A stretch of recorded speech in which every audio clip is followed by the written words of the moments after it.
तो hello everyone and welcome back your channel. कैसे हैं गाइस? आई होप कि आप सभी अच्छे होंगे और आप सभी अपने एग्ज़ाम का तैयारी बहुत ही अच्छे से कर रहे होंगे। तो गाइस ये जो वीडियो होगा ना आप सभी के लिए वेरी वेरी इंपॉर्टेंट होगा, बिकॉज इस वीडियो के अंदर जो क्लास 12 का मेरा हिंदी है इसके अंदर चैप्टर 1 एंड 2, ये चैप्टर 1 एंड 2 से जितना मोस्टली BBA MCQ क्वेश्चन बन सकते हैं ना वो सारा क्वेश्चन आपको इस वीडियो के अंदर मिल जाएगा और साथ में इसका PDF भी मिल जाएगा। तो गाइस इसका PDF कहाँ मिलता है तो आप सभी जानते होंगे, जैसे कि अपना टेलीग्राम ग्रुप है TK कॉमर्स सक्सेस पॉइंट करके, वहाँ से आप इसका PDF डाउनलोड कर सकते हैं। तो चलिए गाइस हम देखना स्टार्ट करते हैं, वीडियो को बिना स्किप किए लास्ट तक बने रहेगा। तो जैसा कि आप सभी जानते हैं मेरा जो फर्स्ट चैप्टर है ना बातचीत, जिसका चैप्टर राइटर नेम है बालकृष्ण भट्ट जी। आप तो एकदम 100% ये चैप्टर राइटर नेम है ना इसको कंठस्थ करके रख लीजिए, ठीक है। चलिए अब क्वेश्चन नंबर 1 देखते हैं मेरा। जो संवाद में सबसे महत्वपूर्ण क्या होता है?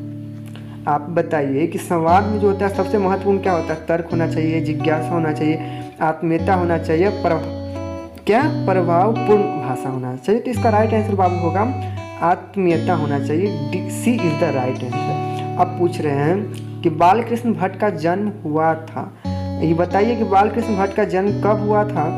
तो इनका जन्म 23 जून 1884 को या 23 जून 1844 को या 20 जुलाई 1902 को या 18 दिसंबर 1834 को कब हुआ था?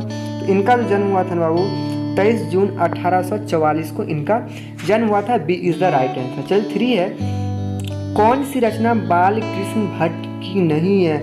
यानी कि इसमें से 3 रचनाएं हैं बालकृष्ण भट्ट जी का और एक जो रचना है सो नहीं है।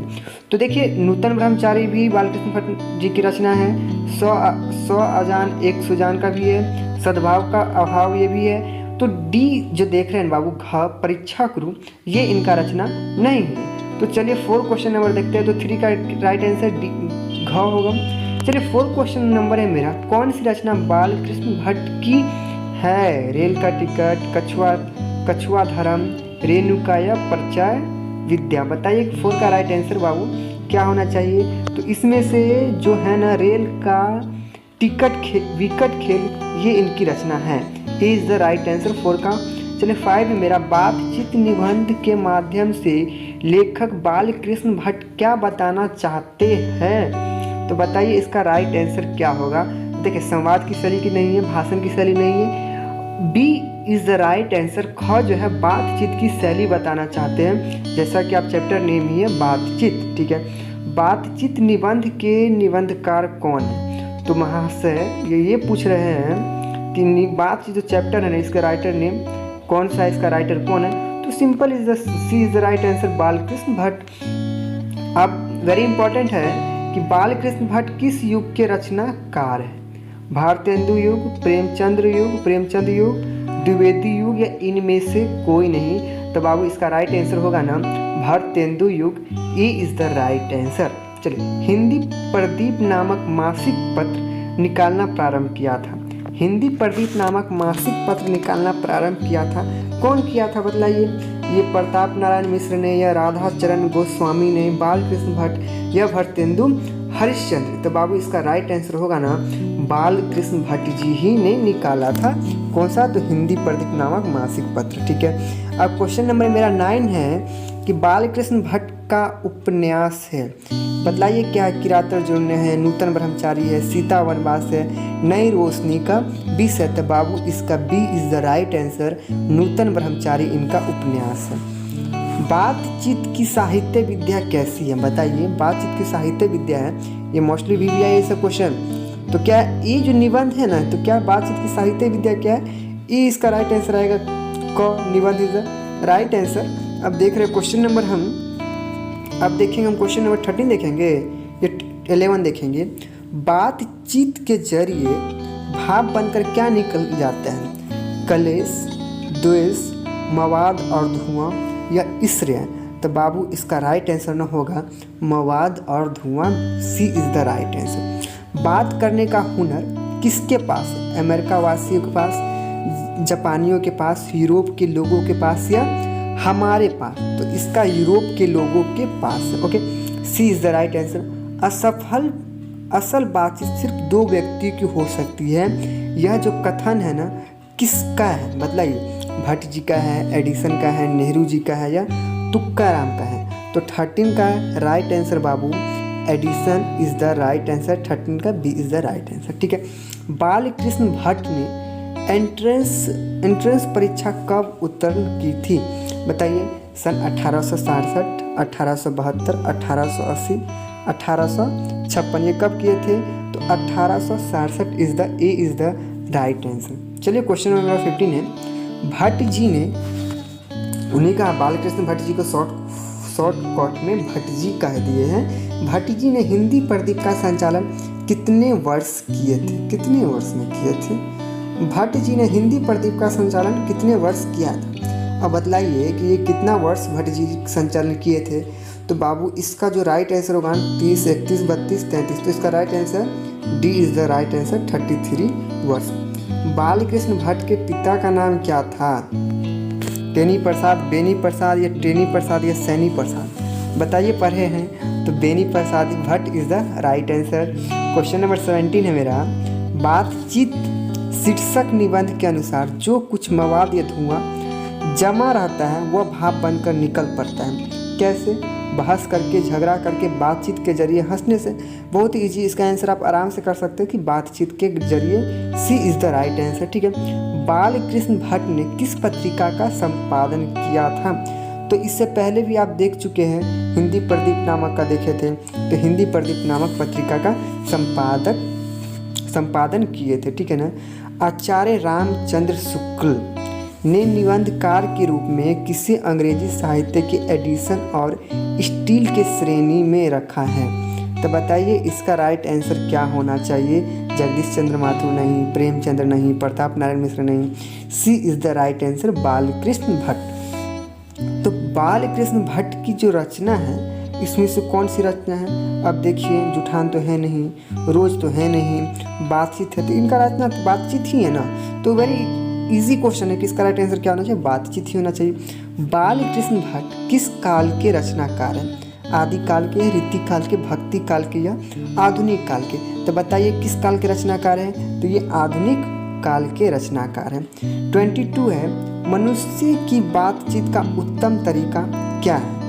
बताइए कि मनुष्य की बातचीत का जो उत्तम तरीका है ना, क्या है? तो अवाक होकर अपने से बातचीत करना इसका एक उत्तम तरीका है। तो जैसा कि आप देख रहे हैं यहाँ तक हो गया। अब हम देखेंगे चैप्टर 2 का क्वेश्चन आंसर देखेंगे। तो चलिए हम चैप्टर 2 देखते हैं। चैप्टर 2 है मेरा, उसने कहा था। इसका एकदम पहला जो चैप्टर था आपका बातचीत था। इनका राइटर कौन थे? तो बालकृष्ण भट्ट। बातचीत बालकृष्ण भट्ट इनका राइटर थे। उसके बाद अब चैप्टर 2 है, उसने कहा था। तो किसने कहा था? तो चंद्रधर शर्मा गुलेरी जी ने कहा था। इसका 2 का राइट आंसर बाबू बी इज द 100% राइट। 2 का क्या होगा बाबू? 2 का राइटर नेम कौन है? उसने कहा था तो चंद्रधर शर्मा गुलेरी जी। अब बताइए कि कौन सा निबंध गुलेरी रचित नहीं है? उनको चंद्रधर शर्मा गुलेरी को शॉर्टकट में ओनली गुलेरी जी कह रहे हैं यहाँ पे। इस बात से आप लोग कोई भी कन्फ्यूज़न अपने आप में उत्पन्न नहीं कीजिए। चलिए पहला मेरा आंसर है, कौन सा निबंध गुलेरी रचित नहीं है? तब बतलाइए कि इसका फर्स्ट का राइट आंसर क्या होगा। तो देखिए इनमें से 3 ठो रचना है उनका और 1 ठो नहीं है। देखिए देवाना प्रिय भी, ये भी उन्हीं का रचना है। पुरानी हिंदी भी उन्हीं के रचना है। मरासी मोही कुठाव उन्हीं के रचना है। तो मजदूरी और प्रेम जो है सो इनका रचना नहीं है, इनका रचना नहीं है। चलिए कुरमाई का क्या अर्थ है यहाँ पे पूछ रहे हैं। कुरमाई अगर आप पढ़े होंगे ना तो बहुत ही अच्छा चैप्टर है कुरमाई। तो इसका कुरमाई नहीं, ये जो चंद्र उसने कहा था, बहुत अच्छा चैप्टर है। तो बताइए कि 2 का क्या आंसर होगा ना बाबू? तो 2 का राइट आंसर बाबू मंगनी, यानी कि ए इज द राइट आंसर होगा। ठीक है, उसने कहा था कहानी में किस शहर का चित्रण है? कहानी पढ़े है तो आराम से बता दीजिएगा। और आप सबसे रिक्वेस्ट है कि एक बार कहानी जरूर पढ़ लीजिए, ठीक है ना। तो काफ़ी अच्छा सा आपको कहानी से आप सब्जेक्टिव क्वेश्चन भी आराम से कर पाइएगा। तो अमृतसर है ना बाबू, तो इसका अमृतसर का चित्रण है। अब लहना सिंह के गांव का क्या नाम है? अब बाबू बताइए कि लहना सिंह जो थे इसमें मेन कैरेक्टर, इनका जो गांव था, इनके गांव का क्या नाम था? तो इनके गांव का नाम था मांझे। B is the right answer. Lahna Singh किस पद पर था? सूबेदार, लेफ्टिनेंट, जमादार या मेजर? तो बाबू ये जो था ना जमादार पद के पर था, ठीक है। लहना सिंह की मृत्यु किसकी गोद में हुई? किरत सिंह, वजीरा सिंह, अंतरा सिंह या मही सिंह? बताइए किसके गोद में हुई? तो वजीरा सिंह। 6 का आंसर ख is the right answer, B Wazira Singh. पलटन का विदूषक कौन था? पलटन का विदूषक कौन था? हजारा सिंह, वजीरा सिंह, मुखंतर सिंह या कुलदीप सिंह? तो बाबू 7 का जो आपका राइट आंसर होगा ना, 7 का सी इज द राइट आंसर। सूबेदार हजारा सिंह के लड़के का नाम क्या था? बोधा सिंह, किरत सिंह, गजाधर सिंह या मान सिंह? बताइए कि इसका राइट आंसर क्या होगा? तो A is the right answer, Bodha Singh. Question number 9 है मेरा, भारतीय सिपाहियों का किसके साथ संघर्ष हुआ था? फ्रांसीसियों के साथ, तुर्कों के साथ, अंग्रेजों के साथ, जर्मनी के साथ? तो 9 का बाबू राइट आंसर होगा D is the right answer, Germany के साथ। जर्मन लेफ्टिनेंट को किसने मारा? जर्मन लेफ्टिनेंट को किसने मार गिराया? तो सूबेदार या बोधा सिंह या लहना सिंह या वजीरा सिंह? 10 का बाबू राइट आंसर होगा लहना सिंह, ग is the right answer. Sikh rifles के जमादार लहना सिंह का नंबर क्या था? 77, 105, 1805 या 72? देखिए कितना गहराई से क्वेश्चन कर रहा है। तो इसका राइट आंसर होगा A is the 77 is the right answer. सरकार ने सूबेदार को जमीन कहाँ दी थी? अब बतलाइए, सूबेदार को जो जमीन मिला था ना, वो कहाँ मिला था? अलाउपुर, संजलपुर, जलालपुर? तो लायलपुर इनको जमीन मिला था। 12 का D is the right answer. तेरी कुरमाई हो गई है, बहुत ही मस्त कहानी, पढ़िएगा तो इस कहानी को फैन हो जाइएगा और दिल दिमाग में तो बहुत ही अच्छा से समा जाएगा, ठीक है। तेरी कुरमाई हो गई है किस कहानी से संबंधित है? सिपाही की माँ, उसने कहा था, तिरछी या जूठन? तो 13 का right answer B is the right answer, उसने कहा था। उसने कहा, अब किस चैप्टर का कर रहा है? उसने कहा था ना चंद्र शर्मा गुलेरी जी से। अब निम्नलिखित में कौन उसने कहा था शीर्षक कहानी का नायक है? तो शीर्षक कहानी का नायक आपको हम पहले ही बता चुके हैं कि इस कहानी का जो नायक या महाखलनायक जो है, लहना सिंह नायक महाखलनायक दोनों हैं। चलो, उसने कहा था ये किस प्रकार की कहानी है? बताइए कि उसने कहा था ये जो कहानी है किस प्रकार की कहानी है? तो बाबू चरित्र प्रधान है, ये इस टाइप की कहानी है, ठीक है। उसने कहा था कहानीकार कौन है? तो बाबू शुरू से चला आ रहा है कि गुलेरी जी है, चंद्र शर्मा गुलेरी जी, ठीक है ना। उसने कहा था किस प्रकार की कहानी है? सेम क्वेश्चन रिपीटेड कर दिया, तो भाव प्रधान की कहानी है। क्वेश्चन नंबर हम देखते हैं मेरा, और नेक्स्ट चैप्टर कैसे आ गया? इतना ही थोड़ी होगा बाबू, और भी क्वेश्चन होगा। हाँ चलिए देखते हैं क्वेश्चन नंबर मेरा 18 है, लहना सिंह किस कहानी का पात्र है? तो उसने कहा था, इस सब का बताना है। उसने कहा था किस वर्ष की रचना है? देखिए वेरी इंपॉर्टेंट है बाबू, इस सबको मिस जरा सा भी मत करना। उसने कहा था किस वर्ष की रचना है? तो बताइए जो उसने कहा था किस वर्ष की रचना है? तो 1915 की रचना है, ठीक है। गुलेरी जी किस गांव के मूल निवासी थे? फतेहपुर, गुलेरी, मनीर या गमहर का? इनका कहाँ, ये प्रॉपर कहाँ के रहने वाले थे बाबू? तो Guler, B is the right answer, ठीक है। कछुआ धर्म किसकी प्रकृति है, किसकी कृति है? इससे पहले ये सेम क्वेश्चन रिपीट हो चुका है, थोड़ा सा बदलाव करके। कछुआ धर्म भी है ना चंद्र शर्मा जी के द्वारा ही रचित है। अब है पुरानी हिंदी रचना है, अब ये भी किसके द्वारा रचना है इसका भी आप कमेंट करके जल्दी से बता दो। ये सब क्वेश्चन हो चुका है, चंद्र शर्मा जी इनका राइटर है। अब है आपका पंडित चंद्रधर शर्मा गुलेरी की कहानी है। किसी तरह घुमा फिरा के सेम क्वेश्चन को बार बार रिपीटेड है, तो इसका जवाब होगा उसने कहा था। अब मेरा 25 है कि बाबू कि चंद्र शर्मा गुलेरी का जन्म कहाँ हुआ था, किस जगह पे इनका जन्म हुआ था? तो गुलेरी ग्राम में नहीं हुआ था, कंगरा में नहीं हुआ था, बनारस में नहीं हुआ था, तो इनका जन्म जो हुआ था ना बाबू वो जयपुर में हुआ था। गुलेरी जी ने कुल कहानी लिखी। अब बताइए कि गुलेरी जी जो कहानी लिखे वो टोटली कितना कहानी लिखे? कहानियाँ लिखी तो ओनली 3 लिखे बाबू। डाउट है इससे हमको कि 23 3 हो, हाईएस्ट इसमें गुलेरी जी की कहानी 3 है, तो 26 3 होना चाहिए। ठीक है, कौन सी कहानी हिंदी कहानी के विकास में मील का परम पत्थर मानी जाती है? पंच परमेश्वर पुरस्कार, या उसने कहा था, या किसने कहा था? तो उसने कहा था, ये एकदम मील का पत्थर माना जाता है। ठीक है ना बाबू।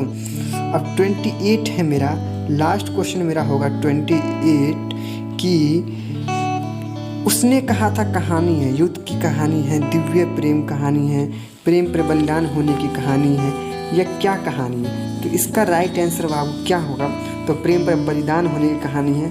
लेकिन आप सभी को कहना चाहेंगे बाबू, प्रेम ट्रेम के चक्कर से ना बहुत ही दूर रहिए। जो समझे गधा, जो सबसे गधा हो वही प्रेम प्रेम के चक्कर में पड़ता है। आप लोग बिल्कुल भी प्रेम प्रेम के चक्कर में मत पड़ा कीजिए। तो चलिए, आई होप कि आपको अच्छे समझ में आ गया होगा। जितना भी मोस्टली इंपॉर्टेंट बन सकता था वो सारा हम कवर कर दिए, और नेक्स्ट चैप्टर के लिए चाहते हैं तो जल्दी से कमेंट कीजिए। तो आई होप अभी तक अपने चैनल सब्सक्राइब कर लिए, नहीं sir thanks for watching. Hello everyone and welcome back your channel. तो कैसे आप सभी? आई होप कि आप सभी अच्छे होंगे। तो गाइज, अभी का जो हमारा वीडियो होने वाला वेरी वेरी इंपॉर्टेंट होने वाला, बिकॉज इससे पहले हम चैप्टर 1, जो मेरा चैप्टर 1 है बातचीत, जिसका राइटर नेम है बालकृष्ण भट्ट, एवं उसने कहा था जिसका चैप्टर राइटर नेम है चंद्रधर शर्मा गुलेरी जी, ये दोनों हम कम्प्लीटली इसका MCQ वॉच कर चुके, देख चुके। अभी जो हम देखेंगे मोस्टली इम्पॉर्टेंट होगा वो चैप्टर हम 3 देखेंगे। चैप्टर 2, 1 एंड 2 का वीडियो ऑलरेडी अपलोड है। तो hello everyone and welcome back our channel. तो कैसे आप सभी? आई होप कि आप सभी बहुत ही अच्छे होंगे। तो गाइस, इससे पहले चैप्टर 1 एंड 2 का वीडियो अपलोड है, वो अगर नहीं देखे तो जल्दी से जाकर उस वीडियो को वॉच कर लीजिए। चैप्टर 1 के अंदर बातचीत जो है मेरा पहला चैप्टर, जिसका राइटर है Balkrishna Bhatt, and second chapter है उसने कहा था, जिसका राइटर नेम है चंद्रधर शर्मा गुलेरी जी। ये हम दोनों चैप्टर कम्प्लीटली वॉच कर चुके हैं। तो अब जो हम देखेंगे ना, चैप्टर 3 देखेंगे, जो हमारे लिए वेरी वेरी इंपॉर्टेंट होगा। मेरा चैप्टर 3 है संपूर्ण क्रांति, इसके अंदर हम चैप्टर 3 एवं चैप्टर 4 देखेंगे। तो वीडियो के बिना स्किप किए लास्ट तक बने रहिएगा। तो चलिए हम शुभ काम स्टार्ट करते हैं, शुभ काम में देरी क्या।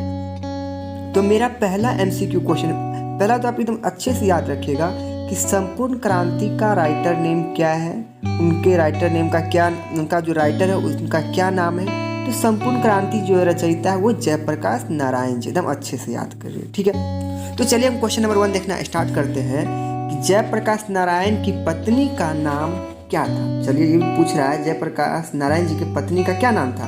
तो बतलाइए कि उनके पत्नी जी का क्या नाम था। तो उनके पत्नी जी का नाम था प्रभावती देवी। सी इज द राइट आंसर है। ठीक है, क्वेश्चन नंबर मेरा 2 है, किसने कहा था अभी न जाने कितने मील इस देश की जनता को जाना है?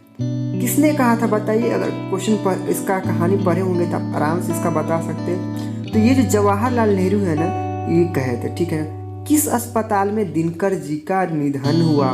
रामधारी सिंह दिनकर जी जो है, उनका जो निधन हुआ था वो किस हॉस्पिटल में हुआ था? तो बिल्डिंग नर्सिंग होम जो हॉस्पिटल है, D is the right answer, इसमें इनका निधन हो गया था। चलिए, क्वेश्चन नंबर 4 है मेरा, 1974 में बिहार प्रदेश के मुख्यमंत्री कौन थे? ये वेरी इंपॉर्टेंट है, आपके कॉम्पिटिटिव एग्जाम में भी हो सकता है। तो 4 का राइट आंसर क्या होगा? कृष्ण वल्लभ भाई सहाय, अब्दुल गफूर, अनुग्रह नारायण सिंह, या महामाया प्रसाद। तो बाबू इसका राइट आंसर होगा ना, B is the right answer, Abdul Ghafoor 1974 Bihar प्रदेश के मुख्यमंत्री थे। चलिए, क्वेश्चन नंबर 5 है मेरा, जयप्रकाश नारायण को किसका दलाल कहा गया है? बतलाइए, जयप्रकाश नारायण जी जो है किसका इनको दलाल कहा गया है? रूस, ब्रिटेन, जापान, अमेरिका। इसका राइट आंसर होगा बाबू, America is the right answer, D is the right answer. चलिए, क्वेश्चन नंबर 6 है, जयप्रकाश नारायण के स्वास्थ्य पर निगरानी रखने वाले डॉक्टर का नाम क्या था? अब जो जयप्रकाश नारायण जी के स्वास्थ्य पर निगरानी रखे हुए थे उस डॉक्टर का क्या नाम था? Doctor Rahman, doctor Irfan, doctor Ejaz, या डॉक्टर मकबूल। तो बाबू इसका राइट आंसर होगा ना, A is the right answer, doctor Rahman. चलिए क्वेश्चन नंबर मेरा 7 है, जयप्रकाश जी को किसका भाषण सुनकर अमेरिका जाने की प्रेरणा मिली? स्वामी राम तीर्थ, स्वामी सत्यदेव, स्वामी विवेकानंद, स्वामी सहजानंद। तो बताइए बाबू इसका राइट आंसर क्या होगा? तो इसका राइट आंसर होगा ना स्वामी सत्यदेव के भाषण सुनने के बाद ये मोटिवेट हुए। चलिए क्वेश्चन नंबर मेरा 8 है, फ्री प्रेस के मालिक कौन थे? बतलाइए कि फ्री प्रेस जो है इसका मालिक कौन थे? आत्मानंदन जी, शिवानंदन गोस्वामी, सादानंद जी या शारदानंद गुप्त। तो इसका बाबू राइट आंसर होगा ना C is the right answer, Sadanand ji. Question number मेरा 9 है, ब्रेन ऑफ बॉम्बे किसे कहा जाता है? बतलाइए कि ब्रेन ऑफ बॉम्बे जो है किसे कहा जाता है? तो उमा शंकर दीक्षित को ब्रेन ऑफ बॉम्बे कहा जाता है। चलिए, जयप्रकाश नारायण ने ISC की परीक्षा कहाँ से पास की? इंटरमीडिएट साइंस की जो परीक्षा है ना वो जयप्रकाश नारायण जी कहाँ से पास किए? तो बाबू ये जो है ना बिहार की विद्यापीठ से पास किए, बिहार के ही रहने वाले हैं। अब ये पूछ रहा है कि लेनिन की मृत्यु कब हुई? अगर आप हिस्ट्री का सब्जेक्ट पढ़े होंगे तो लेनिन के बारे में आप जानते होंगे, बता सकते हैं। वैसे यहाँ बतलाइए कि इनका मृत्यु कब हुआ था? हर जगह मृत्यु एक ही टाइम पे होता है, अलग अलग नहीं होता है। तो लेनिन का जो मृत्यु हुआ था ना बाबू 1924 में हुआ था। चलिए, जयप्रकाश मार्क्सवादी कब बने? बतलाइए जयप्रकाश जो थे, जयप्रकाश जी मार्क्सवादी कब बने? 1928 में, 1927 में, 1938 में या 1924 में? कब बने? अगर इसका आंसर आपको पता है तो जल्दी से कमेंट कर दीजिए बाबू। ये वेरी इंपॉर्टेंट क्वेश्चन, जैसा कि आप देख रहे हैं प्रीवियस ईयर पिछले साल ही पूछा है। तो इसका राइट आंसर होगा 1924 is the right answer. Reconstruction of Indian polity नामक पुस्तक किसने लिखी? मोस्टली इम्पॉर्टेंट है, ये आपके कॉम्पिटिटिव लाइफ में भी रह सकता है। तो इसका जयप्रकाश नारायण होगा या महात्मा गांधी होगा या भगत सिंह होगा? जल्दी से बतला दीजिए। इसका राइट आंसर मैं ही बतला देता हूँ, Jayaprakash Narayan ji is the right answer. Question number 14 है मेरा, नाटक के क्षेत्र में जयशंकर प्रसाद के बाद की सबसे बड़ी प्रतिभा कौन माने जाते हैं? बतलाइए कौन माने जाते हैं? इसका जयप्रकाश नारायण, बालकृष्ण भट्ट, मोहन राकेश, गुलेरी, किसको माना जाता है? जल्दी से बतला दीजिए इसका आंसर। तो जयप्रकाश नारायण जी को माना जाता है। जयप्रकाश नारायण द्वारा रचित पाठ का नाम क्या है? संपूर्ण क्रांति, प्रगति और समाज, सबका एकदम बातचीत, क्या है इनका? तो संपूर्ण क्रांति। इसका भी आंसर बतलाने की जरूरत है, तो इसका आंसर आप आंख मूंद के बतला सकते हैं। इसका answer D is the right answer. संपूर्ण क्रांति के रचनाकार कौन है? देखिए क्वेश्चन को घुमा फिरा के पूछ रहा है, आपके एग्जाम में बिल्कुल ऐसा ही करेगा, आप लोग से घुमा फिरा के पूछा जाएगा। तो जयप्रकाश नारायण जी 16 का राइट आंसर क्या होगा बाबू? B is the right answer. Loknayak के नाम से प्रसिद्ध है? बतलाइए लोकनायक है, लोकनायक के नाम से कौन प्रसिद्ध है? तो बाबू जयप्रकाश नारायण जी है, इन्हीं लोकनायक के नाम से प्रसिद्ध है। रिकंस्ट्रक्शन ऑफ इंडियन पॉलिटिक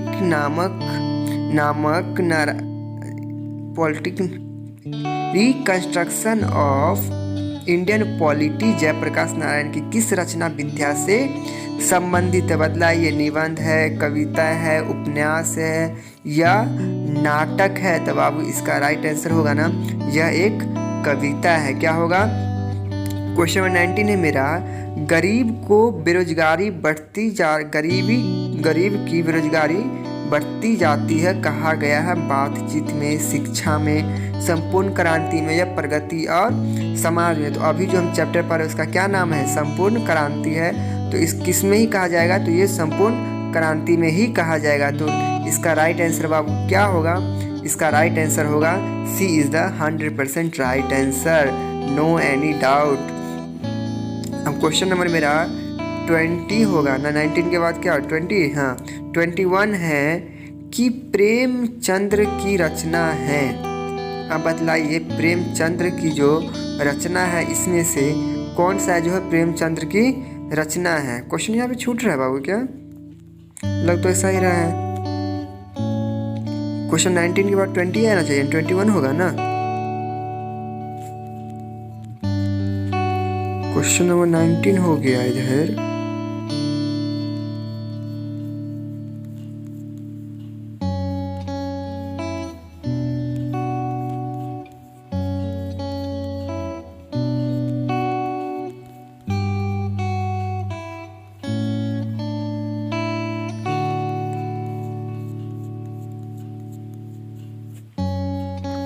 चलिए क्वेश्चन नंबर 20 यहाँ से है। चलिए यहाँ से देखिए क्वेश्चन नंबर 20 मेरा, अपना देश पिछड़ा हुआ है बावजूद इसके कि हमने लोकतंत्र की स्थापना की है, कथन किस पाठ से संबंधित है? तो ये भी बताने की जरूरत नहीं है, इसका भी संपूर्ण क्रांति सी इज द राइट आंसर। संपूर्ण क्रांति का नारा किसने दिया? तो जयप्रकाश नारायण जी जो ही है ये संपूर्ण क्रांति का नारा दिए, ठीक है। तो जयप्रकाश नारायण जी होगा। फणीश्वर नाथ रेणु की रचना है, बताइए, ये वेरी इंपॉर्टेंट है, पूछा हुआ क्वेश्चन है कि फणीश्वर नाथ रेणु की रचना इसमें से कौन है? देखिए गोदान तो प्रेमचंद्र जी का रचना है, तो गोदान तो इसका कभी भी नहीं हो सकता है, तो इसका राइट आंसर है Maila Anchal is the right answer. Jayaprakash Narayan ने संपूर्ण क्रांति वाला ऐतिहासिक भाषण कहाँ और कब दिया था? बतलाइए। तो ये जो पटना में 5 जून को 1974 में दिए थे, D is the right answer. Question number मेरा 24, जयप्रकाश नारायण के बचपन का नाम क्या था? जयप्रकाश नारायण जी जो इनका बचपन का नाम बाउल था, क्या था? बाउल। क्वेश्चन नंबर 25 है, जयप्रकाश नारायण ने किस साल छात्र आंदोलन का नेतृत्व किया था? बताइए, 1973 में, 76 में, 74 में या 77 में? ये वेरी वेरी इंपॉर्टेंट क्वेश्चन है, तो इसको एकदम स्टार कर लीजिए। तो कब आंदोलन नेतृत्व किया? तो 1974 में।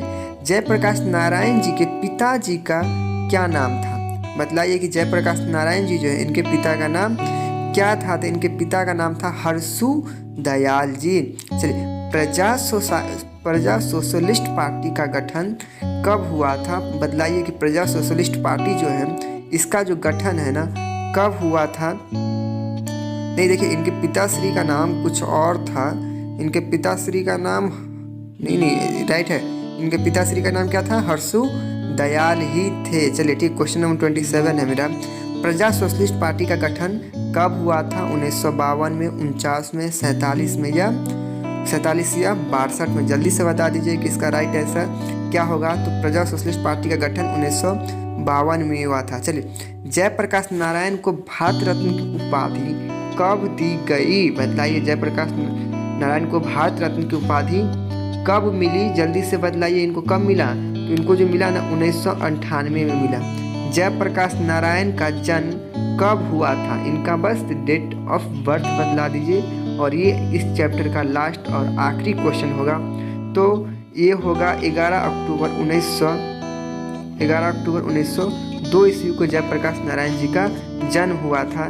तो अब देख लिए चैप्टर 1, अब जो हम नहीं चैप्टर 3 देख चुके हैं, अब हम देखेंगे चैप्टर 4, देखेंगे कि मेरा चैप्टर 4 में क्या है। तो चैप्टर 4 है मेरा अर्धनारीश्वर। इसका चैप्टर राइटर नेम कौन है? तो रामधारी सिंह दिनकर। इसका लेखक कौन है? रामधारी सिंह दिनकर, अर्धनारीश्वर का। तो चलिए, अर्धनारीश्वर विद्या जो है ना वो किस प्रकार का विद्या है? कविता है, नाटक है, निबंध है या उपन्यास है? बतलाइए, ये किस प्रकार की विद्या है? आप पता तो जल्दी से बतला दीजिए। तो अर्धनारीश्वर है ना बाबू, एक निबंध है, C is the right answer. चलिए, क्वेश्चन नंबर 2 है मेरा, पराधीनता के कारण नारी अपनी अस्तित्व की अधिकारिणी नहीं रही, कथन किस पाठ से संबंधित है? तो ये भी जवाब है ना Ardhanarishwar, D is the right answer. Ramdhari Singh Dinkar की कौन सी रचना है? अब पूछ रहा है रामधारी सिंह जो दिनकर है इसमें से उनके द्वारा रचना किया हुआ कौन सा रचना है? तो रस्सी मर्थी जो है ना ये बहुत ही फेमस है, ये कई सारे कंपटीशन एग्जाम पूछते हैं। तो C is the right answer. Gandhari थी दुर्योधन की माँ, जो महाभारत देखे होंगे वो आराम से इसका आंसर कर देंगे। तो बताइए गंधारी कौन थी? गंधारी किसके रिलेशन में क्या आती थी? दुर्योधन की माँ, कृष्ण की माँ, अर्जुन की माँ। अब तो सब बतला ही देते, बलराम तो कौन है? तो वो कृष्ण की माँ, तो दूसरा थी तो किसकी गंधारी किसकी माँ थी? दुर्योधन की माँ थी। प्रेमचंद क्या थे? एक गीतकार थे। मतलब प्रेमचंद का इतना सारा कहानी पढ़े, पोयम पढ़े, इसका आंसर नहीं बतला पाएगा। चलिए इसका आंसर आप लोग खुद कमेंट करके बतला दीजिए कि प्रेमचंद जो थे वो क्या करते थे? घास चलते थे, पोपट सब कहेगा। चलो सही बताओ इसका 5 का आंसर। एक कथाकार थे, एक फिल्मकार थे, संगीतकार थे। तो प्रेमचंद एक कथाकार थे। B is the right answer. चलिए क्वेश्चन नंबर 6 देखते हैं। मेरा क्वेश्चन नंबर 6, दिनकर का जन्म कब हुआ था और कहाँ हुआ था? तो यहाँ सिर्फ पूछ रहा है कि दिनकर जी का जन्म कब हुआ था। तो A is the right answer. 23 सितंबर 1908 को दिनकर का जन्म हुआ था। दिनकर किस युग के कवि कहे जाते हैं? तो दिनकर जी जो है छायावादोत्तर युग के कवि कहे जाते हैं। C is the right answer. Sanskrit के 4 अध्याय किसकी कृति है? गुलाब राय, हजारी प्रसाद द्विवेदी, रामधारी सिंह दिनकर, आचार्य सीताराम शुक्ल। तो बाबू D is the right answer. Ramdhari Singh Dinkar ji का। कौन सी कृति रामधारी सिंह दिनकर की लिखी हुई है? मतलब ये कौन सी कृति है? शुद्ध कविता, पुनर्नवा, स्मृति रेखाएं या कविता के नए प्रतिमान? जल्दी बताइए। तो बाबू ये शुद्ध कविता की खोज है। ये रामधारी सिंह दिनकर जी के द्वारा लिखित है। कौन सी कृति रामधारी दिनकर जी के द्वारा लिखी हुई है? इस फिर क्वेश्चन उसी टाइप का, लेकिन इसमें जो बाबू ऑप्शन है ना, वो ऑप्शन अलग टाइप का है। मतलब ये उर्वशी भी नहीं लिखे हुए, व्हाट पीपल है लिखी हुई नहीं है। क्वेश्चन ध्यान से पढ़े, पूरा पढ़े। पहले क्वेश्चन क्या कर रहा है? लिखी हुई नहीं है। वही तुम सोचो, उर्वशी भी इन्हीं के द्वारा लिखा हुआ, व्हाट पीपल भी इन्हीं के द्वारा लिखा हुआ, काव्य की भूमिका भी इन्हीं के द्वारा लिखा हुआ। तो बाबू सिर्फ एक है साकेत जो बचा है वो इनके द्वारा लिखित नहीं है। ठीक है, तो इसका राइट आंसर बाबू डी होगा। बाकी जो है हमने सभी इनके द्वारा, व्हाट पीपल भी इन्हीं के रचयिता है, उर्वशी भी यही है, रामधारी सिंह, काव्य की भूमिका भी। अर्धनारीश्वर किसकी रचना है? तो ये बताने की जरूरत नहीं, आप लोग आराम से बता सकते हैं, दिनकर जी की रचना है। कौन सा रचनाकार बिहार से संबंधित है? तो रामधारी सिंह दिनकर जी जो है ये कहाँ के हैं? बिहार के हैं या कहीं और के हैं? तो रामधारी सिंह दिनकर जी कहीं कौन सी रचना बिहार से संबंधित है? तो कौन सी रचना जो बिहार से संबंधित है?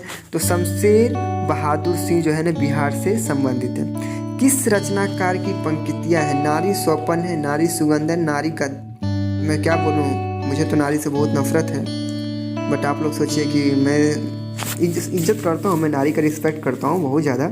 ऐसा नहीं है कि मुझे नारी में अपने एज की जो गर्ल्स हैं ना उनसे बस नफरत है, ठीक है ना कि मुझे नारी से। ठीक है, तो इसका आंसर आप खुद पढ़िएगा क्योंकि मुझे गुस्सा सा आने लगता है, मूड खराब होने लगता है। तो ऐसे इसका राइट आंसर होगा रामधारी सिंह दिनकर का। ठीक है, रामधारी सिंह दिनकर की रचना है, जो रामधारी सिंह दिनकर की रचना इसमें से कौन सा है? तो अर्धनारीश्वर रामधारी सिंह दिनकर की काव्य रचना है।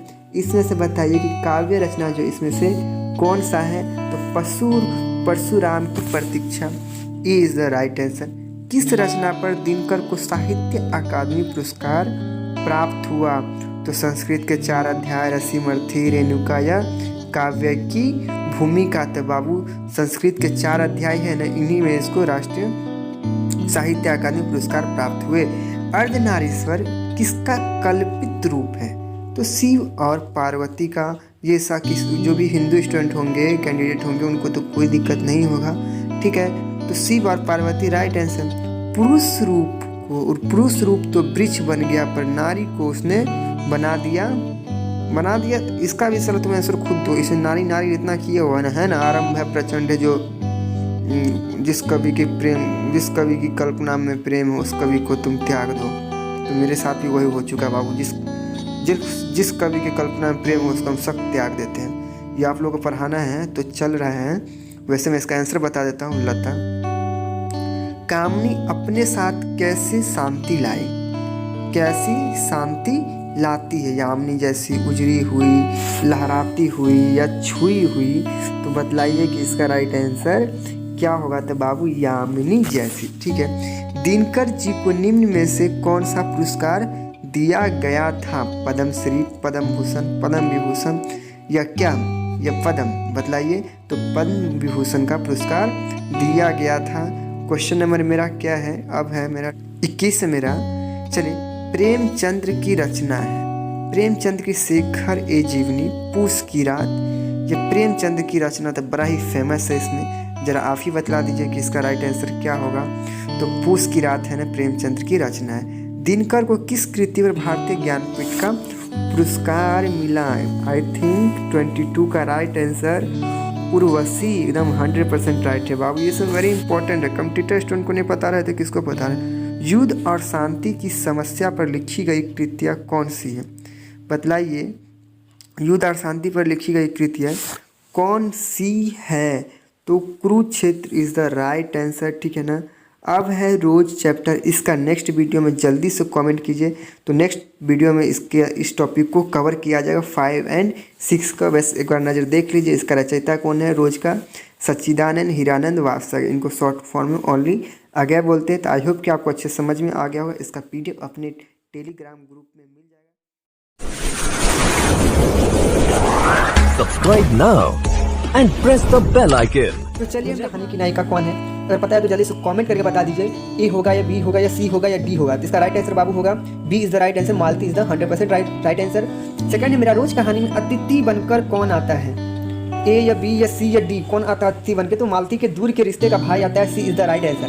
क्वेश्चन नंबर 3, रोज कहानी घंटों के किस खरकन के साथ समाप्त होती है? 4 घंटा, 3 घंटा, 2 घंटा, 11 घंटा? जल्दी से इसका राइट आंसर कमेंट कर दीजिए। तो ये जो 11 घंटे के बाद ये समाप्त होता है, ठीक है ना। क्वेश्चन नंबर मेरा 4 है कि अगय का जन्म हुआ था। तो अगय जी का जन्म हुआ था वो 7 मार्च 1911 को अगय जी का जन्म हुआ था। मालती महेश्वर की संतान का क्या नाम था? मालती महेश्वर की संतान का क्या नाम था? टुट्टू टुट्टू टिट्टू टुट्टू डुड्डू, क्या नाम था बाबू? बताइए जल्दी से। तो इसका नाम था टिट्टी, नाम था। क्या नाम था? टिट्टी। 5 का B is the right answer. Malti का पति क्या है? मालती के पति क्या थे? डॉक्टर थे, वकील थे, प्रधानाध्यापक थे या अभियंता थे? तो डॉक्टर थे, ठीक है। अगय किस बात से संबंधित है? बताइए, अगय जी जो किस बात से संबंधित है? छायावाद या प्रयोगवाद या रहस्यवाद या स्वच्छंदवाद, किस बात से संबंधित है? तो ये इसका राइट आंसर होगा प्रयोगवाद से संबंधित है। रोज कहानी किस संग्रह में गैंग्रीन नाम से छपी थी? सुपथगा, निपथगा, डिपथगा या इनमें से कोई नहीं? तो इसका राइट आंसर होगा बिपथगा इज द राइट आंसर, ठीक है ना। रोज कहानी शीर्षक कहानी में किसने पूछा तुम कुछ पढ़ती लिखती नहीं?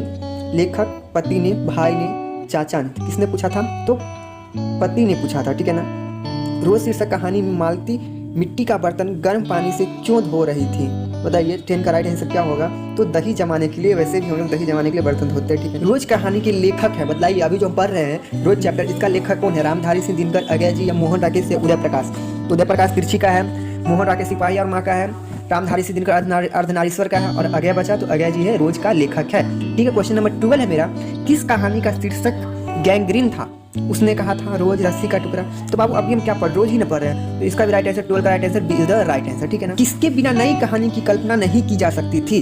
सच्चिदानंद, ओम प्रकाश, चंद्र शर्मा या जगदीश चंद्र माथुर जी? तो बताइए इसका राइट आंसर क्या होगा आप लोग? तो इसका राइट आंसर होगा ना सच्चिदानंद हीरानंद वात्सल्य अगय के बिना, ठीक है ना। रोज किस प्रकार की कहानी है? ऐतिहासिक, सामाजिक या मनोवैज्ञानिक या समस्यात्मक? बताइए इसका राइट आंसर क्या होगा? तो ये जो है ना एक मनोवैज्ञानिक, सी इज द राइट आंसर। मालती पात्र है, सिपाही की माँ किसकी पात्र है? तो मालती बाबू रोज का पात्र है जिसका हम पढ़ रहे हैं, ठीक है ना। अगय ने कितने सप्तकों का संपादन किया? 1, 2, 3, 4? इसका राइट आंसर क्या होगा? जल्दी से बतला दीजिए। तो ये जो संपादक किए थे ना बाबू 4 किए थे, ठीक है ना। क्वेश्चन मेरा 17 है मेरा, अगय का उपन्यास नहीं है, बाकी ये सब है, उसमें से एक जो है सो नहीं है। बताइए शेखर ए जीवनी, नदी के द्वीप, अपने आप अजनबी या त्रिशंकु? तो इसका राइट आंसर होगा बाबू Trishanku is the right answer. Question number मेरा 18 है, रोज कहानी की नायिका कौन है? तो आप बहुत अच्छे से जानते हो किसका जो नायिका है, Malti is the right answer. Question number मेरा 19 है, दूसरा सप्तक का प्रकाशन वर्ष है। दूसरा सप्तक का जो प्रकाशन वर्ष है वो किस वर्ष हुआ? तो ये 1951 में हुआ, ठीक है ना। रोज इनमें से क्या है? रोज इनमें से क्या है?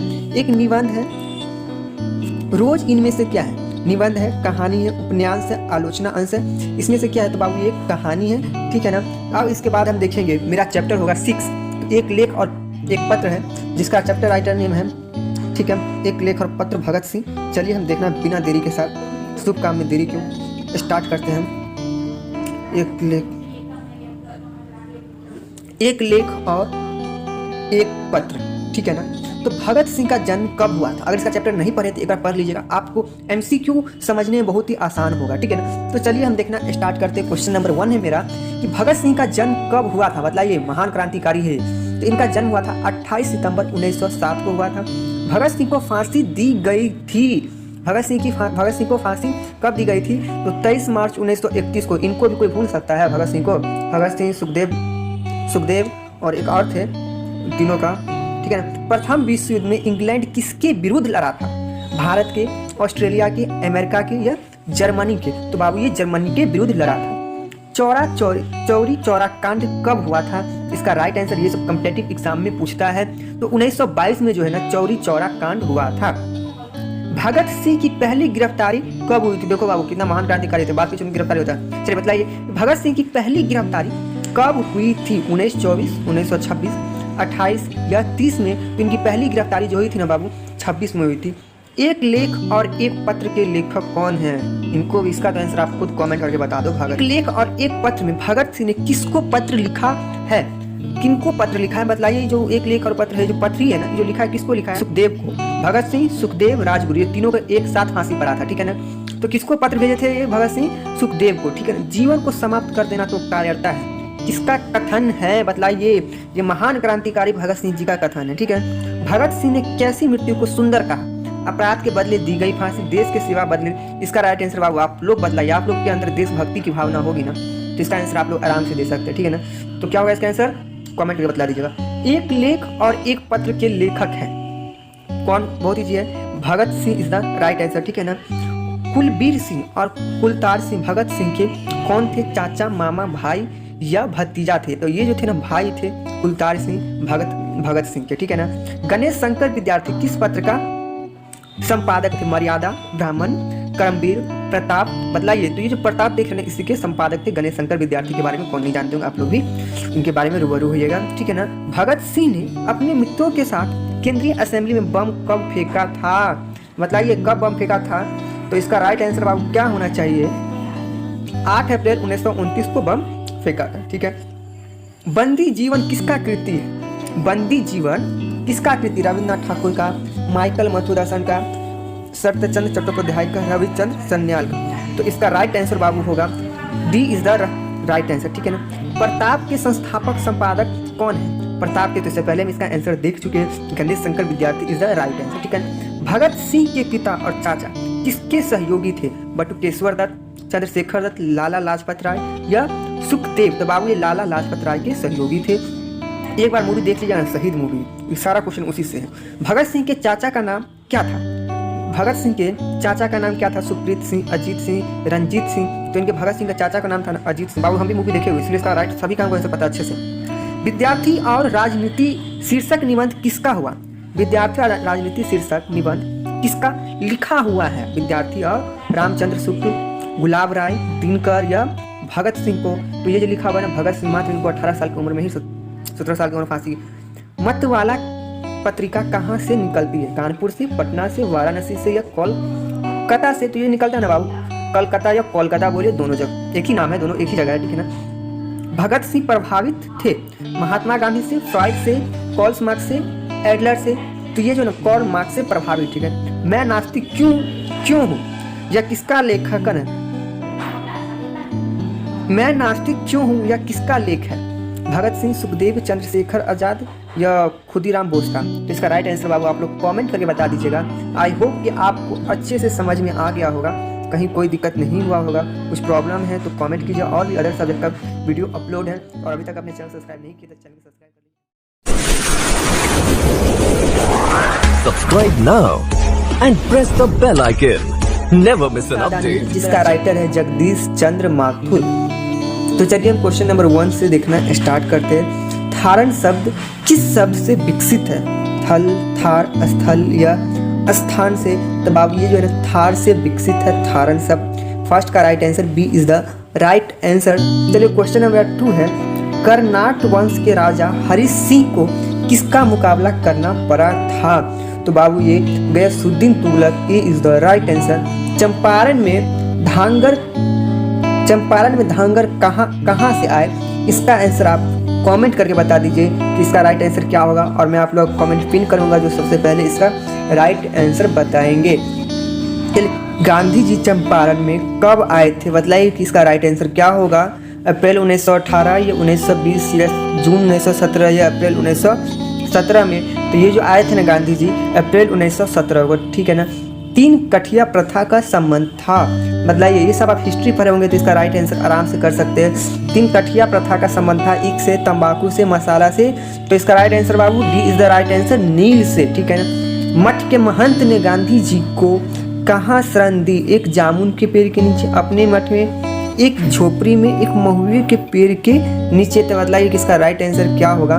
तो एक महुए के पेड़ के नीचे, 6 का घ is the right answer. 7 Jagdish Chandra Mathur का जन्म कब हुआ था।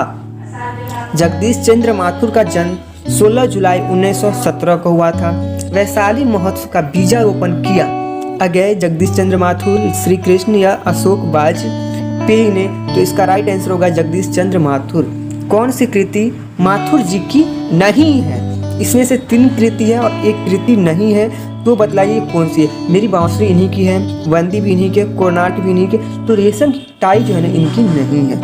पंडई नदी कहाँ तक जाती है, भिखनाथोरी तक, बगहा, भितवा, रामनगर कहाँ तक जाती है। तो ये भिखनाथोरी तक जाता है, ठीक है ना। 11 ओ सादानेर शीर्षक का संबंध किस विद्या से, वेरी इंपॉर्टेंट, उपन्यास, निबंध, कहानी या नाटक से। तो ये जो है ना एक निबंध से संबंध है। ओ सादानीर जगदीश चंद्र माथुर के किस निबंध संग्रह से संकलित है, मतलब किस निबंध संकलित है। तो ये जिन्होंने जीना जाना से, नो ये भी नहीं होगा।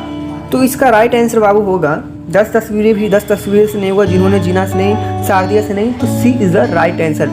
ओ सादानीर से संबंधित नहीं है, ओ सादानीर से संबंधित नहीं है।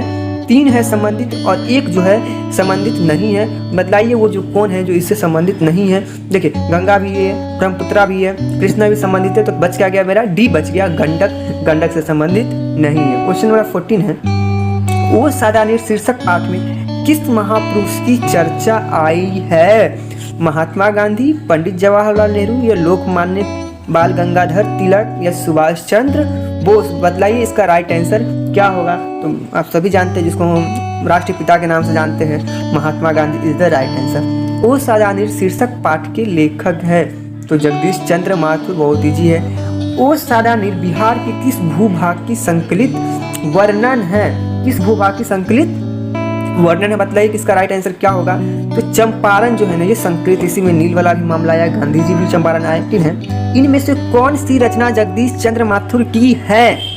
बातचीत, ओ सदानी, तिरछी, तो बाबू हंसते हुए मेरा अकेलापन मान लिया, तिरछी, उदय प्रकाश, हंसते हुए मेरा अकेला, बातचीत Chandradhar Sharma Guleri, O Sadani is the right answer. Gautam Buddha का आविर्भाव कब हुआ, 2000 वर्ष पहले, 2500 वर्ष पहले, 3000 वर्ष पहले या 500 वर्ष पहले। तो बताइए कि इसका राइट आंसर क्या होगा।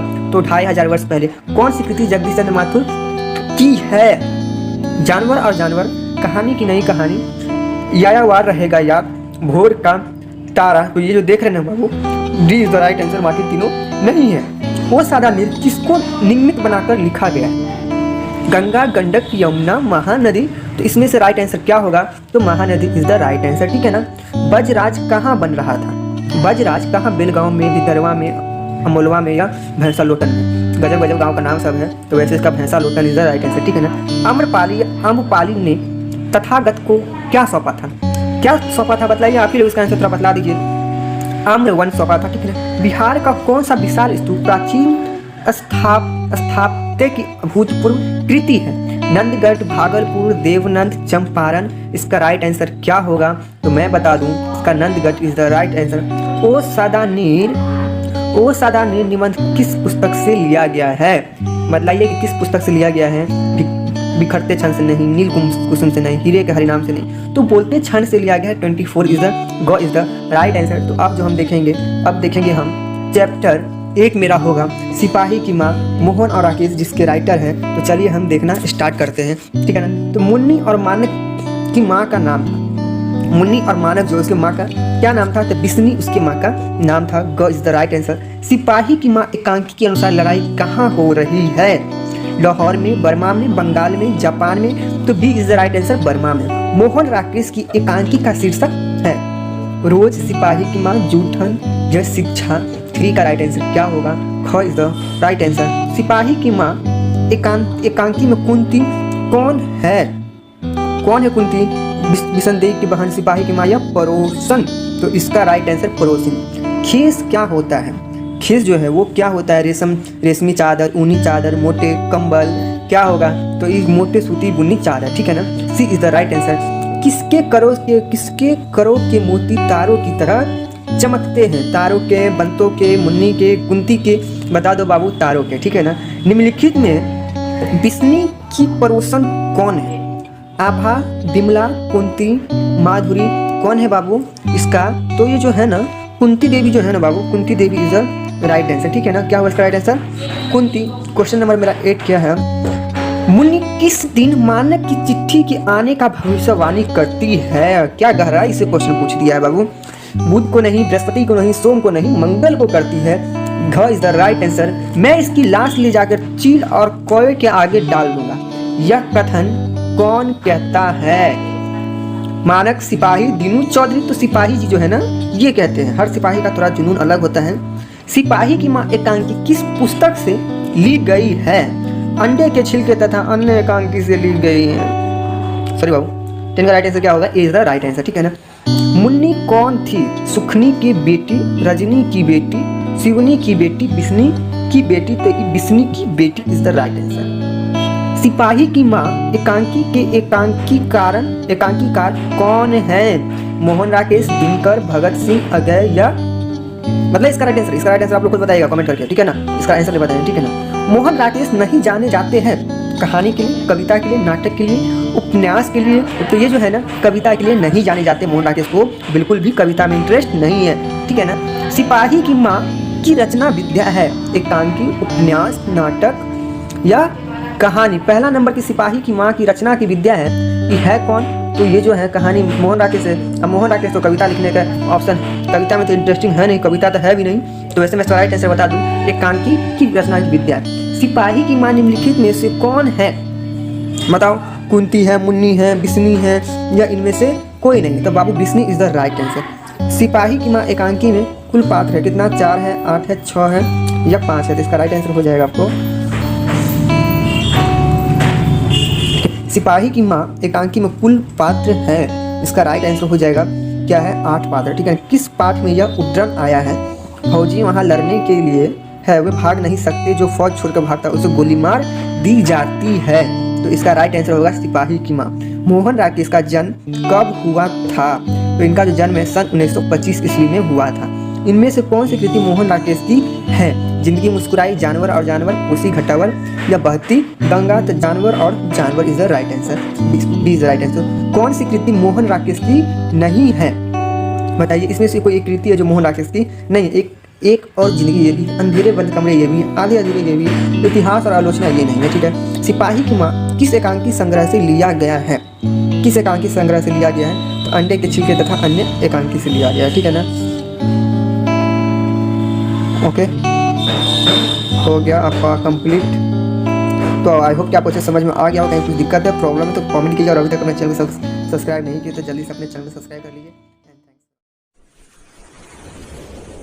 Subscribe now and press the bell icon. Welcome back our channel. तो इससे पहले आप सभी वीडियो को वॉच कर चुके होंगे, तो चलिए अभी जो हम देखेंगे चैप्टर 9 देखेंगे। इससे पहले एक एक चैप्टर हो चुका है, तो चलिए हम देखना स्टार्ट करते हैं। तो मतलब मेरा फर्स्ट क्वेश्चन जो है, कामायनी के कवि है, ये कौन है, ए पंत, प्रसाद, महादेवी वर्मा या निराला, तो इसका राइट आंसर होगा A is the right answer, Pant, ठीक है। बाज की डाढ़ में आदमी का खून लग चुका है, यह किस कविता की पंक्ति है, बतलाइए। हिमालय की, या बी गरम हथेली, सी आह तुम्हारा सौंदर्य, या डी तय हो यही था, बतलाइए कि इसका राइट आंसर क्या होगा, तो इसका right answer D is the right answer, तय तो यही था, ठीक है ना। मेरा क्वेश्चन नंबर 3 है कि मैं तुम लोग से दूर हूँ किसकी कविता है, मुक्ति बोध, हजारी प्रसाद द्विवेदी या पंत या अगय। तो इसका राइट आंसर आप लोग कमेंट करके बताइए इसका राइट आंसर क्या होगा, ठीक है ना। चलिए क्वेश्चन नंबर 4 है मेरा, नामवर सिंह का जन्म कब हुआ था? 28 जुलाई 1927 या 20 जून 1925 या 27 मई 1926 या 22 मई 1925। तो बताइए कि इसका राइट आंसर क्या होगा? तो इसका right answer A is the right answer, 28 July 1927। Question number मेरा 5 है, कौन सी पुस्तक नामवर सिंह की है? ए पीली छतरी वाली लड़की, ये पृथ्वीराज रासो की भाषा, अंतराल, न आने वाला कल। मतलब कि इसका राइट आंसर क्या होगा? तो पृथ्वीराज रासो की भाषा जो है ना इसका राइट आंसर होगा। क्वेश्चन नंबर मेरा 6 है, निम्नलिखित में कौन पर्यटन की छाया के कवि है? प्रलय की छाया, निराला, पंत, जयशंकर प्रसाद या राम कुमार वर्मा। तो इसका राइट आंसर होगा बाबू Jaishankar Prasad is the right answer, ठीक है ना। तुलसीदास के रचयिता कौन है? ये जो तुलसीदास के रचयिता कौन है? तुलसीदास के रचयिता कौन है?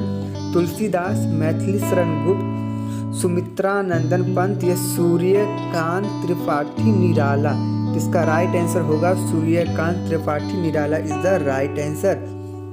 नामवर सिंह का जन्म कहाँ हुआ था? Mostly important question. ये बरहीपुर में, जीअनपुर में, सोहनपुर में या रामपुर में। तो इसका जो जन्म हुआ था ना, जीअनपुर में जन्म हुआ था।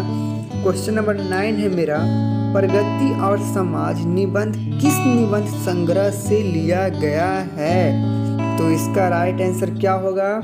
दूसरी परंपरा की खोज से नहीं, आलोचक के मुख्य से नहीं, कहना न होगा से नहीं, तो वाद विवाद संवाद से। D is the right answer.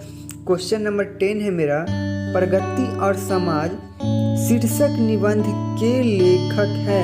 तो इसका आंसर आप कमेंट करके बताइएगा, ठीक है। क्वेश्चन नंबर मेरा 11 है, कविता के प्रतिमान रचना है रामधारी सिंह दिनकर की, जयशंकर प्रसाद की, रघुवीर सहाय की या नामवर सिंह की। तो इसका राइट आंसर होगा बाबू नामवर सिंह।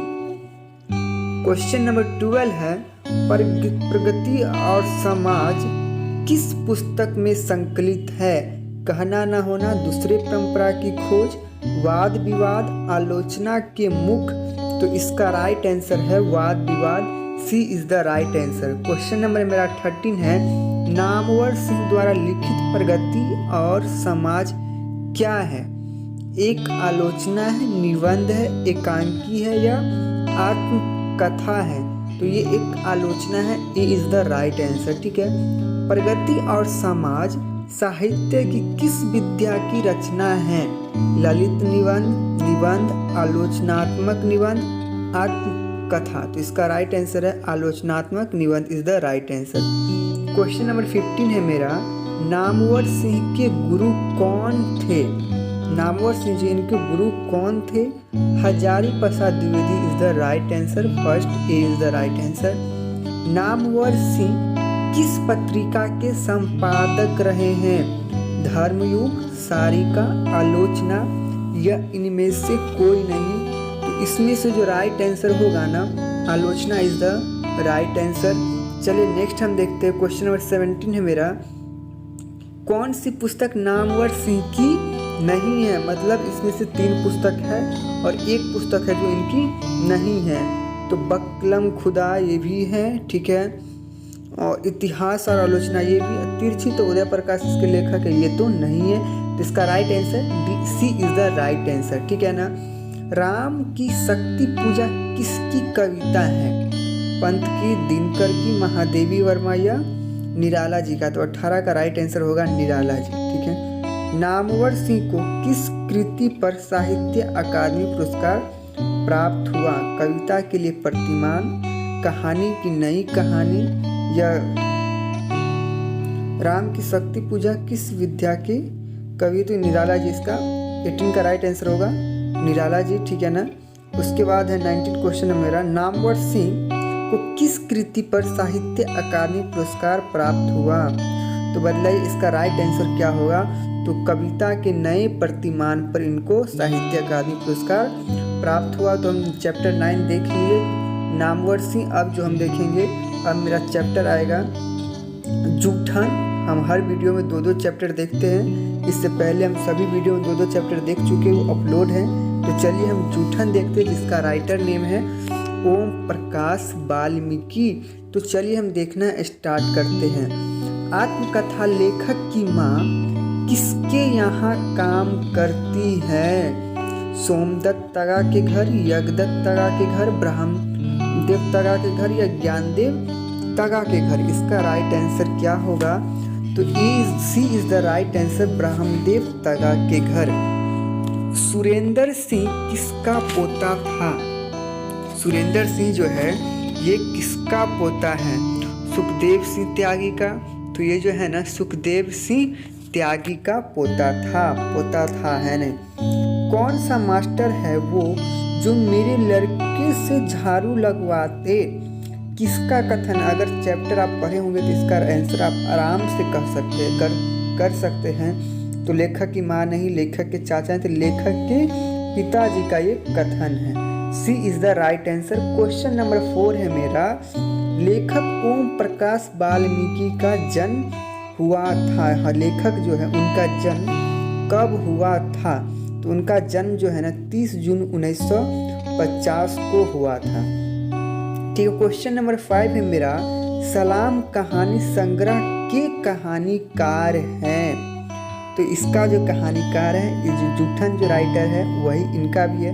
जयशंकर प्रसाद नहीं होंगे, कृष्ण सोबती नहीं हो, कामेश्वर नहीं हो, तो Om Prakash Valmiki is the right answer. भाभी जी आपके हाथ का खाना तो बहुत जायकेदार है, हमारे घर में तो कोई भी ऐसा खाना नहीं बना सकता। ये जो कथन है ना बाबू, मतलब कौन दिया था, कौन बोला था? सुरेंद्र सिंह, हरि सिंह, दिलेर सिंह या उधम सिंह? तो इसका राइट आंसर होगा ना बाबू, इसका right answer A Surendra Singh is the right answer. ठीक है।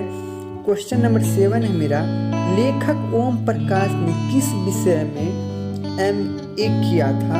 बतलाइए कि इसका राइट आंसर क्या होगा? संस्कृत नथिंग, इतिहास नहीं, तो हिंदी में वो MA किए थे। ठीक है। ओम प्रकाश वाल्मीकि को डॉक्टर अंबेडकर राष्ट्रीय पुरस्कार कब प्राप्त हुआ? मोस्टली VVI क्वेश्चन है। इनको जो प्राप्त हुआ था ना 1995 में।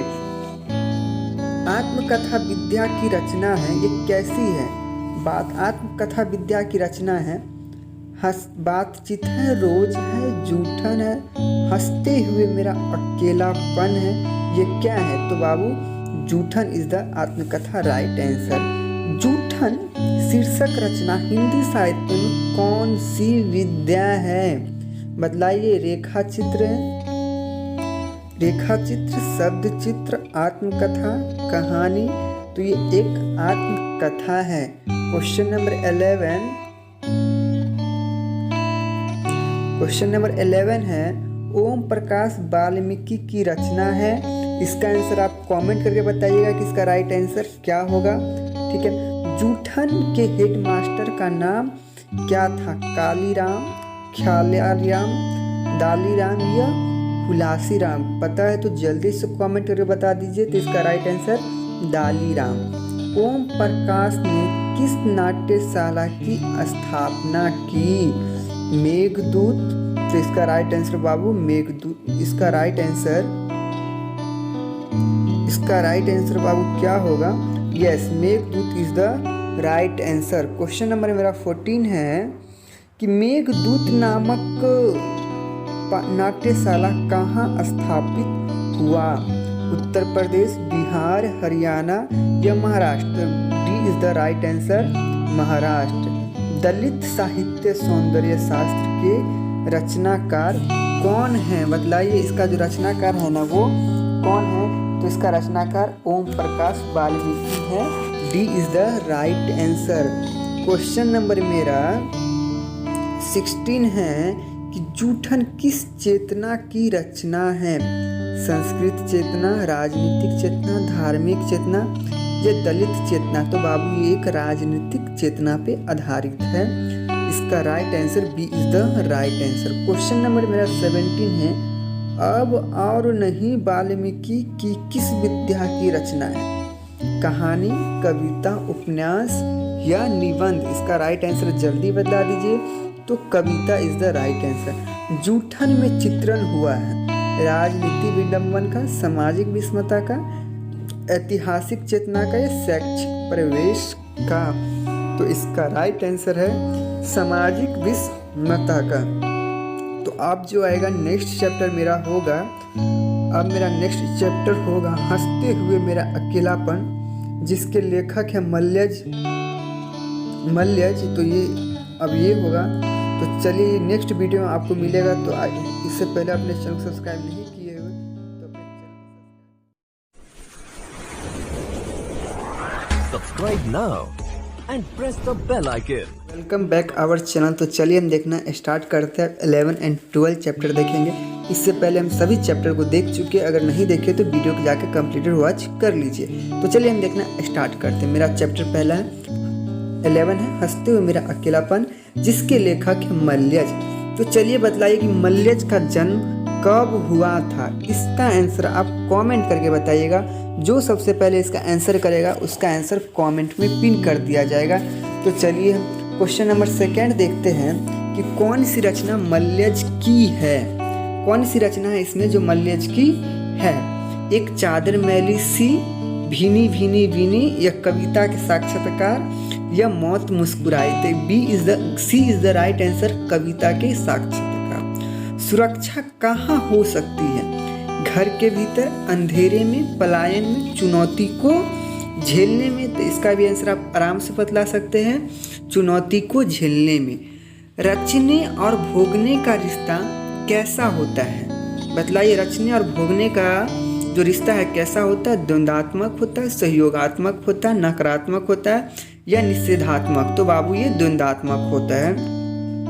कौन सा कथन सही है? रचा हुआ यथार्थ भोगे हुए यथार्थ से अलग है। सुरक्षा अगर कहीं हो सकती है तो बाबू इसका राइट आंसर इज रचा हुआ यथार्थ भोगे हुए यथार्थ से अलग है। क्वेश्चन नंबर मेरा 6 है कि हर आदमी उस संसार को रचता है जिसमें वह जीता है और भोगता है। यह कथन जो है ना, किसका कथन है? जयशंकर प्रसाद जी का नहीं है, अगय का नहीं है, प्रेमचंद्र का नहीं, पर किसका रहे? तो मल्यज जी के बारे में पढ़ रहे। तो C is the right answer.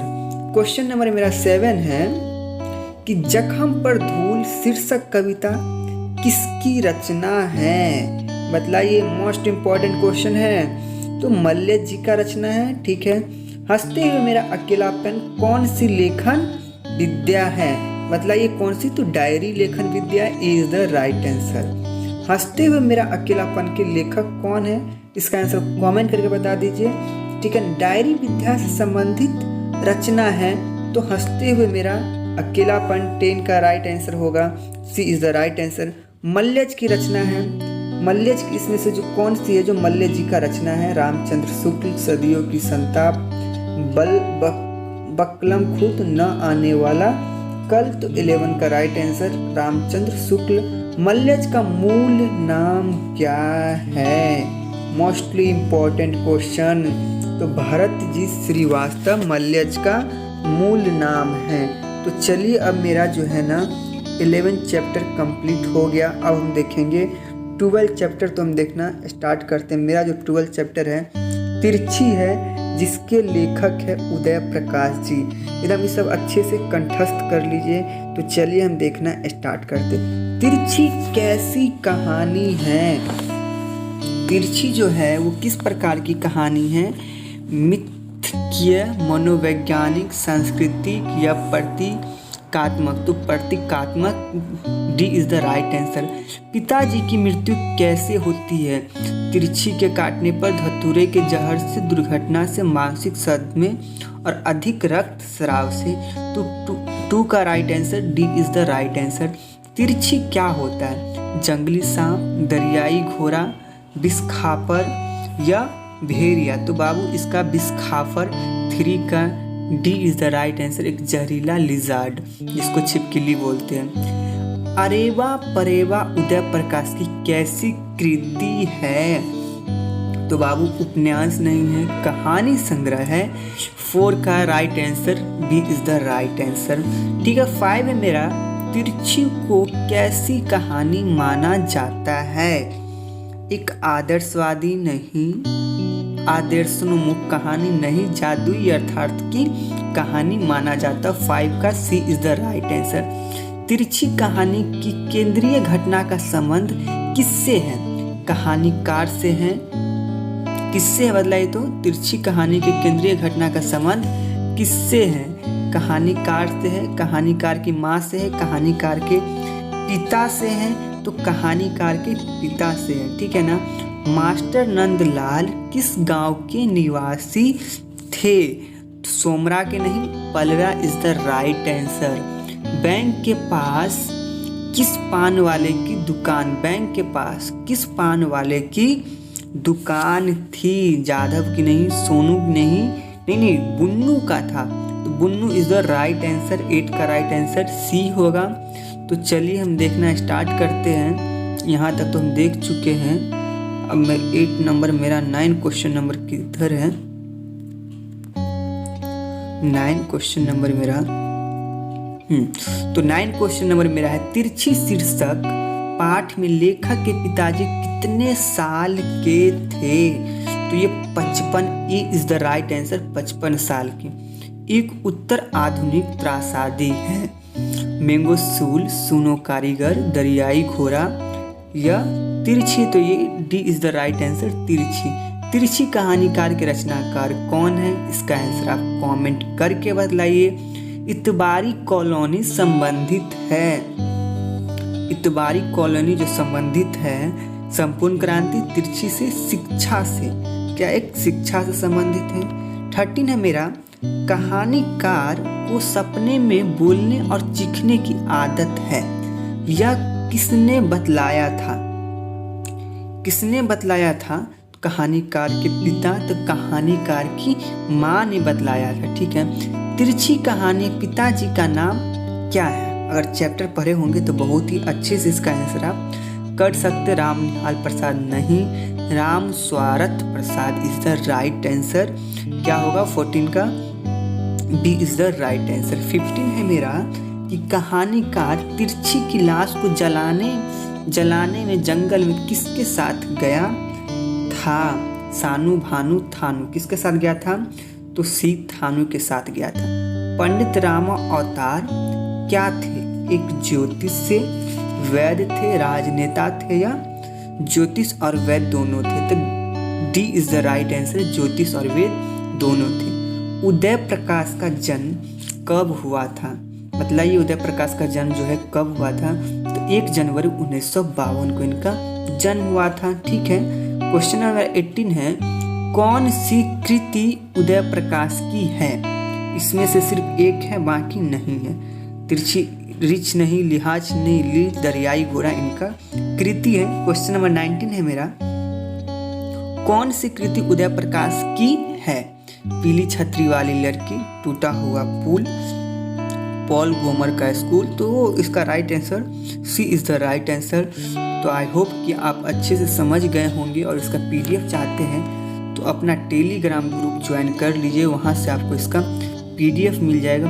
और मेरा लास्ट चैप्टर है शिक्षा, हम इसको भी इसी वीडियो के अंदर कंप्लीटेड कर लेते हैं। तो चलिए, शिक्षा शीर्षक निबंध के रचनाकार कौन है? तो इसका आंसर आप कमेंट करके बता दीजिएगा कि इसका राइट आंसर क्या होगा। ठीक है। शिक्षा पाठ की विद्या कैसी है?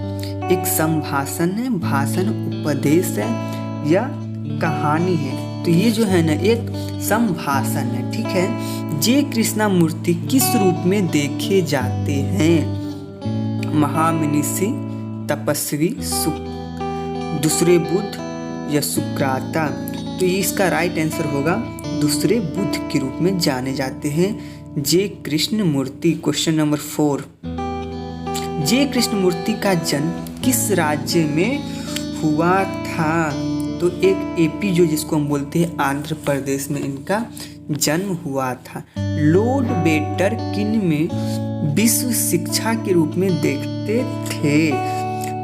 राधा कृष्ण, राजेंद्र प्रसाद, गांधी में जे कृष्ण मूर्ति में। ठीक है, क्वेश्चन नंबर 6 है मेरा, the first and last freedom किसकी कृति है?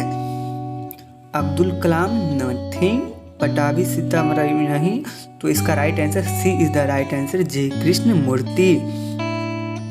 क्वेश्चन नंबर 6 है ना जय कृष्ण मूर्ति जी। 7 है, जय कृष्ण मूर्ति के संबंध में कौन सा तथ्य सही है? वे प्राय लिखते थे, वे प्राय उपन्यास करते, वे प्राय बोलते थे, संभाषण करते थे। क्वेश्चन नंबर 8, जय कृष्ण मूर्ति का पूरा नाम था जयंत कृष्ण मूर्ति, जिद्दू कृष्ण मूर्ति, जीवंत कृष्ण मूर्ति। बतलाइए इनका जो पूरा नाम था वो क्या नाम था? तो इनका जिद्दू कृष्ण मूर्ति जय कृष्ण मूर्ति का नाम था। ठीक है, जिद्दू कृष्ण मूर्ति। कृष्ण मूर्ति के पिता का नाम क्या था? तो इनके पिता का नाम था श्री राम आजाजू नारायण जिद्दू, इनके पिताश्री का नाम था। क्वेश्चन नंबर 11 है कि माँ की मृत्यु समय कृष्ण मूर्ति की आयु क्या थी? तो ओ माँ गो ओनली 10 वर्ष थी। क्या थी? ओनली 8 वर्ष। तो इसका right answer B is the right answer. मेधा और किसका परस्पर बैर है? किसका परस्पर बैर है? तो भय का। ठीक है, शिक्षा का उद्देश्य क्या है? शिष्टाचारी बनाना, जीविका पाना, संपूर्ण उन्नयन या उपयुक्त सभी। तो संपूर्ण उन्नयन। 14 है मेरा, जय कृष्ण मूर्ति किशोरावस्था में किस संस्था से जुड़े थे? आर्य समाज, ब्रह्म, तो थियोलोसॉफिकल सोसाइटी जो है ना उनसे ये जुड़ गए थे।